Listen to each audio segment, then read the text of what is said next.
Shalom, halo anak-anak semuanya. Bagaimana kabar hari ini? Miss harap semuanya dalam keadaan sehat-sehat ya. Kali ini kita akan melanjutkan materi kita untuk pembelajaran matematika. Materi kita masih tentang statistika.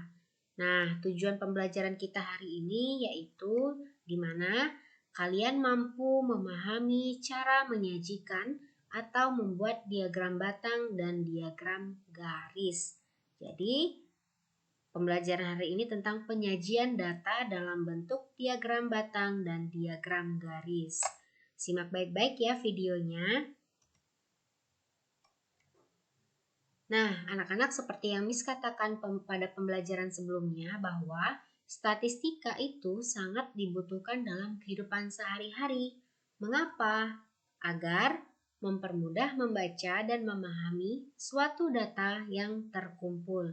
Jadi misalnya ada data nih yang masih belum tersusun rapi. Jadi disinilah fungsi dari statistika, di mana data tersebut dapat dikelompokkan kemudian ditampilkan agar dapat mempermudah seseorang dalam membaca dan memahami suatu data.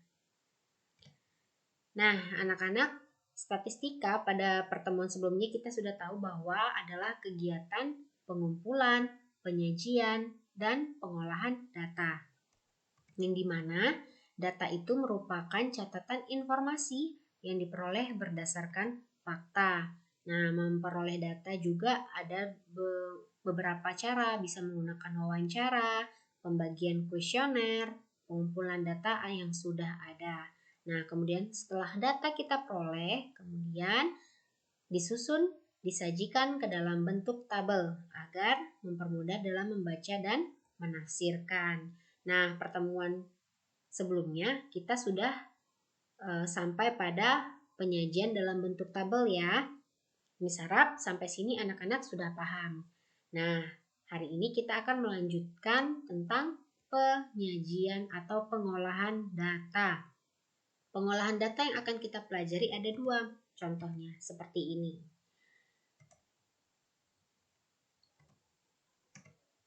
Nah, di sini ada dua penyajian data. Yang mana yang merupakan diagram batang dan yang mana ya yang merupakan diagram garis? Apakah ada anak-anak yang tahu? Iya, ya. Yang biru ini yang bentuknya seperti persegi panjang ini yaitu adalah diagram batang. Sedangkan sebelah sini adalah diagram garis yang dimana garis merupakan bentuknya garis yang disatukan oleh titik ya. Kita akan menyajikan data dalam bentuk diagram batang.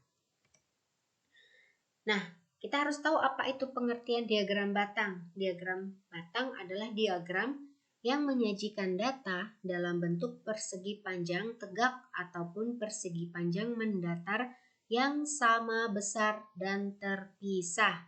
Jadi, di diagram batang ini ya bentuknya seperti persegi panjang tegak atau mendatar. Dan di mana jaraknya juga harus sama besarnya ya. Antara batang ini dengan batang ini harus sama dan jaraknya juga harus sama. Langkah-langkah dalam membuat diagram batang. Yang pertama, sajikan data dalam bentuk tabel. Jadi misalnya nanti anak-anak ketemu soal yang dimana datanya masih berantakan. Jadi langkah pertama adalah harus menyajikan data tersebut ke dalam bentuk tabel. Nah, kemudian setelah dalam bentuk tabel, kita tuliskan nama jenis data pada sumbu mendatar. Ya, sumbu mendatar itu yang di sini, ini garis ini mendatar. Ini nanti akan kita tulis sebagai nama jenis. Kemudian banyak data pada sumbu tegak. Ini sumbu tegak, nanti banyak datanya. Dan buatlah batang pada setiap nama jenis data dengan tinggi sesuai dengan banyak data. Nah, Pastikan jarak batang setiap jenis sama besarnya. Ya, diingat ya. Jadi jarak batang setiap jenisnya harus sama besarnya. Dan jangan lupa menggunakan penggaris ketika akan membuat diagram batang agar seseorang dapat dengan mudah melihat atau membaca diagram batang yang kita buat. Kita masuk ke dalam contoh soal. Misalnya di sini seperti soal yang kemarin ya, di kelas 4 terdapat 20 orang siswa yang mengikuti ujian matematika. Dari data yang diperoleh, nilai dari 20 siswa tersebut sebagai berikut.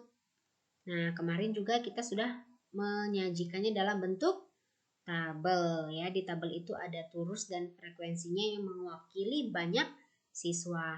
Nah, karena tabelnya sudah ada, selanjutnya kita akan membuat diagram batangnya. Nah, ingat di diagram batang itu ada apa? Iya, ada sumbu mendatar dan ada sumbu yang tegak. Sumbu mendatar untuk nilai dan sumbu tegak untuk jumlah siswa. Karena sumbu mendatar nilai, maka di soal ini ada nilai 60, 70, 100 sehingga nilai di sumbu mendatar ada 60 ya. 70, 80, 90, dan 100. Kemudian jumlah siswa.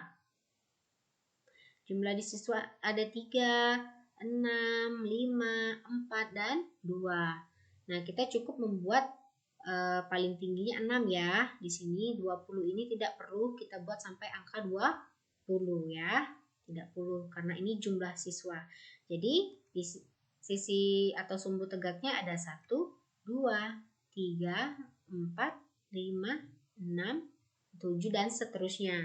Karena data kita paling banyak 6, maka kita cukup sampai 7 saja tidak apa-apa.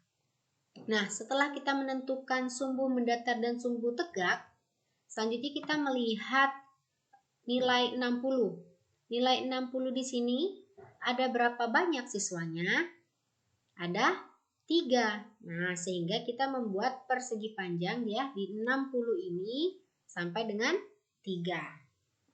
Nah, diingat ya, besar baloknya harus sama besarnya dan jaraknya juga harus sama jarak antara satu dengan yang lainnya. Selanjutnya, nilai 70. Ada berapa orang?